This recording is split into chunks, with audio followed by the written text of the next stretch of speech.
How do you and your husband share responsibility? How do you organize your home so that the brunt of domestic labor isn't on you, or is it on you? Okay, so that's an interesting question. I have a lot more time and can structure my time on my own. My husband has an office job. He has a set schedule. I like to keep house. I do. I like it. It's my jam. You know, I'm a homemaker. I am. Am I a trad wife? No, I am not. But wait, do I look like one? I may. I may, but I am not. Because guess what?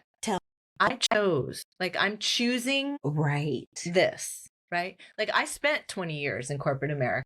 Loved it. Great. Served me well. Provided me with what I needed to go off and do my own thing and try this, right?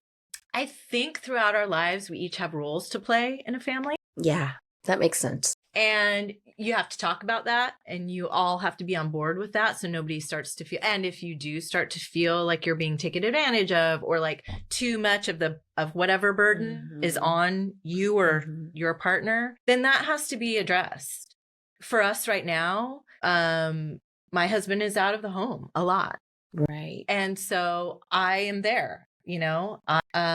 So I do handle a lot of the stuff at home, but he cooks. He also cleans. Like if it's a weekend and we're like, you know what, we haven't done this stuff. Like all I have to say is like, can we take 5 minutes and I'm going to go do this? And can I ask you to do this? Because it needs to get done. So I think just the mutual respect of just talking it out and having an idea, but knowing your role, because we all have roles.